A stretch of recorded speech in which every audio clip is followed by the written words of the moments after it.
Indeed. Right. Well, today I thought we would talk a little bit about test anxiety because it is that time of year, isn't it?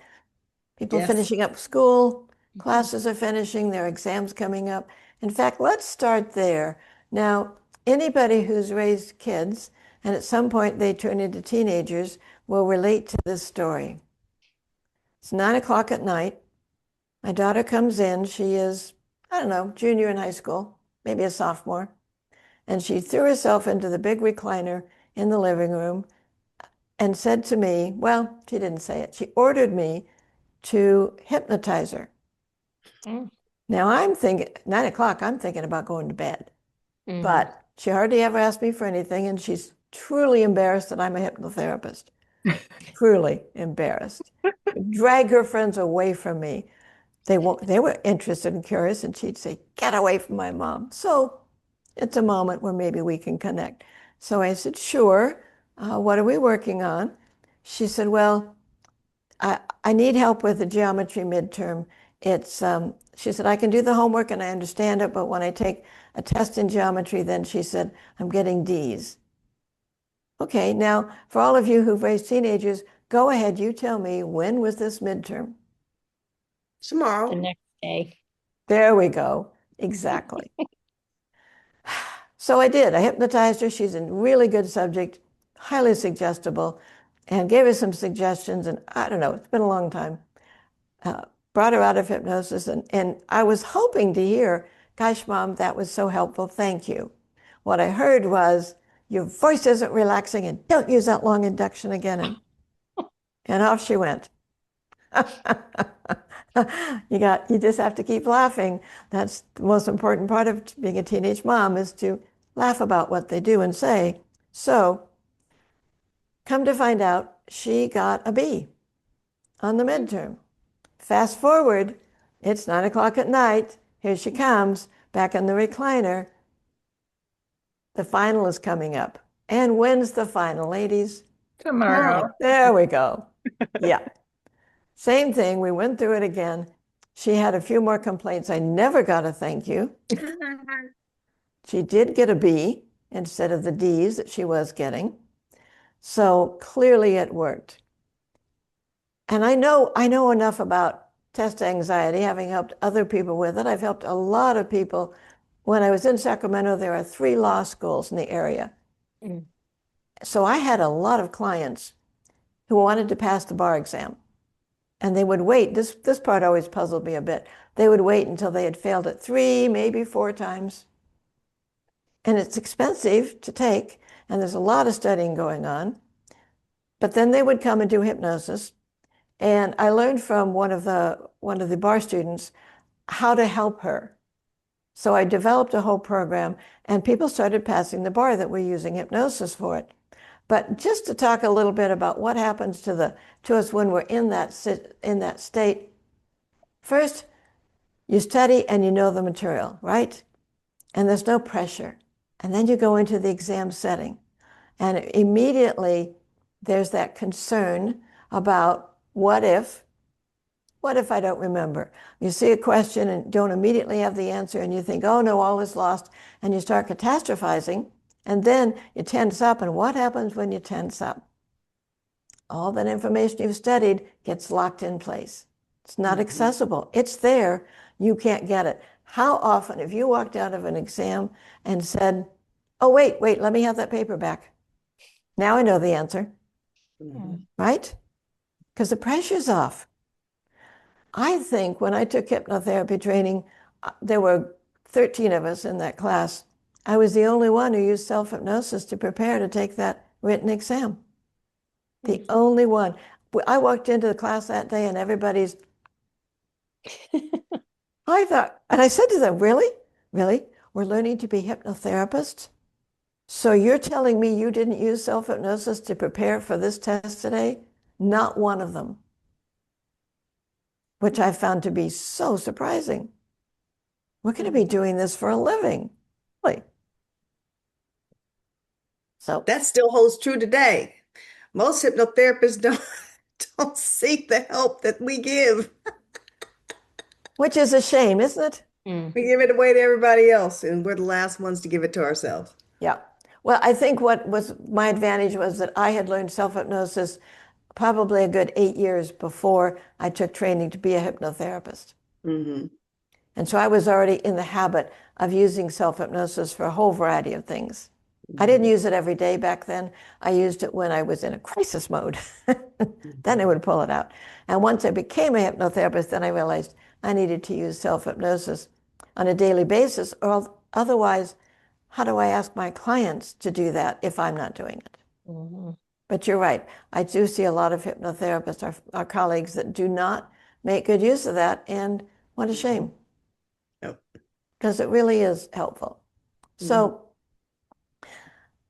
I think most people understand ordinary nervousness before a test, and a little bit of alertness can actually be useful.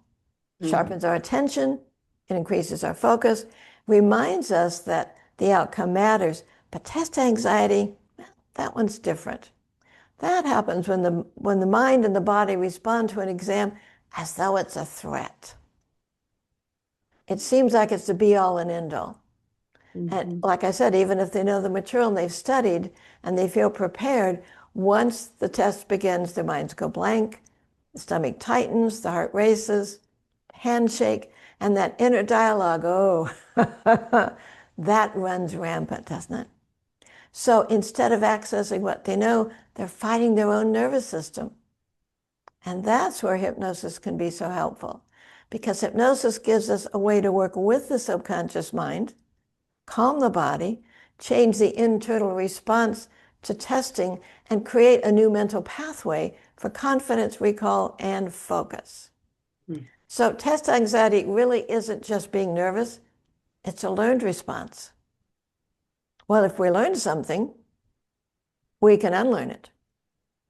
We can learn something that's more effective. So somewhere along the way, the mind connected testing with pressure, fear, embarrassment, disappointment, failure, or loss of control. Ooh, I never have liked that piece. A little bit of a need for control. A little bit. A little bit. So for one person, it might have started as a bad experience in school. And I know I had one of my clients that needed, I think might not have been the bar, might have been a professional exam, but her past experience that we went to, she was in grade school, and not her family, not the adults in her life that really mattered, but the mother of her friend made a negative remark to her about her not being as smart as her daughter. And she took it on as her truth.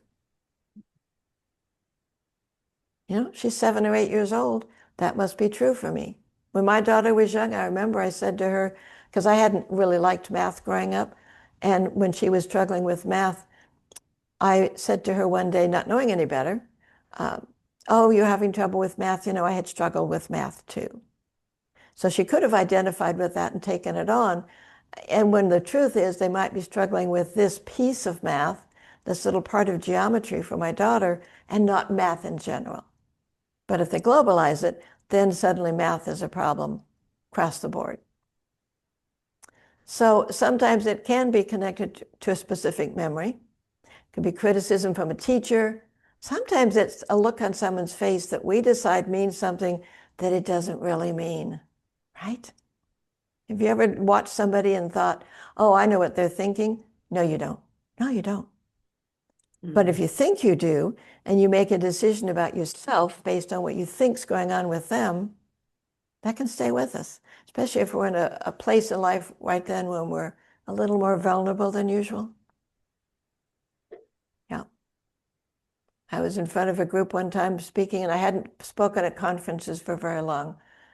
And I saw Jim Smith over on one side of the room, and I thought, I was talking about working with teenagers, and I saw him and I thought, what is he doing with his face? Is that his thinking face?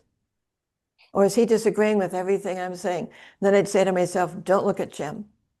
And I'd find some friendly eyes in the middle. That worked out well. And then I'd look over here, and the person over here, he's looking bored. Uh-oh, don't look at look at the lady in the middle. Then I'd look over, don't look at Jim. And I talked to Jim the next day. I said, what was that? I said, what was going on with your face? Oh, he said, that was my thinking face. I was thinking that I agree with everything you said. Mm. But we make stuff up, don't we? We make Mhm. stuff up about tests. We make stuff up about the outcome. And the subconscious mind sometimes associates tests with danger. And what's the subconscious mind designed to do? Protect us from danger. So they walk into the testing room, open the exam. Subconscious mind may just trigger the body's stress response. So the body suddenly is prepared to fight, flee, or freeze. Well, you can't flee. Nothing to fight except yourself. So you freeze. And none of that information is going to come. What I have found that's really useful, and I do it all the time when I teach, because I'll say to the students, I said it this morning when I was teaching, I wanted to remember something to share with them, and I said, it's not coming up this minute, but it'll be back any minute now. It'll be back. And then I just went on with something else, because then you're sending a signal to your subconscious, here's what I want. So when taking a test, same thing applies. The information is there. It's about sending a request into your subconscious mind. I need the answer to question number 3. But while I'm waiting for that, I'm going to go to question 4 and 5. And as soon as you do that, you allow that space for it to come up. And you can access it. Anybody had that kind of experience? All the time. Yeah. Sometimes if it doesn't come back, it just means it wasn't important. Well, in a test situation, it might be important. It's going to be if you have to get a certain score. Well, that's true. Yeah. I Public always, speaking. my memory of being in school, because I'm a note taker, and I could really learn whatever I wrote. And so when I had to take a test on it, if the material, if I couldn't answer that question, it was because the section of my memory of the notes was blank. I could have everything else above and below, but there would be pieces of it that just were blank. Like I never wrote them. That's how my subconscious worked. That's Interesting. interesting. Yeah, really visual, right? Yeah. Well, interesting and inconvenient. Yeah, it just would be gone. Mhm. Nope, you didn't write that down. It's not there. Wow. Yeah, that is unfortunate. I was a good student, so it didn't happen that often, but Yeah. man. Well, one of the ways that I've taught students for years when they're dealing with test anxiety that's really helpful is to study in a light state of hypnosis and then go back into that light state of hypnosis when they take the test, recreate it. Because they're going to have better recall, they'll be more relaxed. And the other thing for professional exams, especially if, let's say, because I helped so many people with the bar, they would tell me, oh, I've given up exercise, I've given up this, I've given up that, because I have to study 8 hours a day for, 6 weeks, 8 weeks? I don't know, it's crazy. And they have to keep doing the things that relieve their stress. You've got to still take that run if that's your normal behavior. You've got to eat a healthy diet. You've got to quit talking to other bar students who are stressed about the test. Don't talk to them before the test or at lunch. No. Stay in your little bubble. That little space that you can create for yourself that hypnosis is so good for, that just all is good. The information is there. As long as I stay relaxed, I can access it. And I will access it exactly when I need it or very shortly after, before I leave the exam room. And it's been very effective. I think the only person who didn't pass the bar exam after I'd worked with him, we had an epiphany during a session one day because he wasn't motivated to study to take the test once more. And he said, all of a sudden he said, oh, I do know why I'm not motivated. He said, my girlfriend is threatened by the thought of being with an attorney. She's fine if he's a law clerk, but she isn't comfortable with the thought of being with somebody who is an attorney. So he was limiting himself because he didn't want to lose her. So I don't know if he ever passed. Mm. We're such interesting, intricate creatures, aren't we? Very complex. Mm-hmm. And highly entertaining. Yes. There's that too. It's another time when laughter is going to be good therapy. If you need to relax, seriously, my prep for teaching anymore, I put on my favorite comedian on YouTube, and I don't care if I've listened to the same comedian and the same bits. I have them memorized. They're still funny. I still laugh at them. And then when I sit down to teach a class, I'm in a good mood. I'm relaxed. Things just flow. And I think the same thing would be true right before studying, right before taking an exam. Do whatever it is that relaxes you. Spend some time in nature. Watch a funny sitcom. Relax. It seems like life or death, but it really isn't.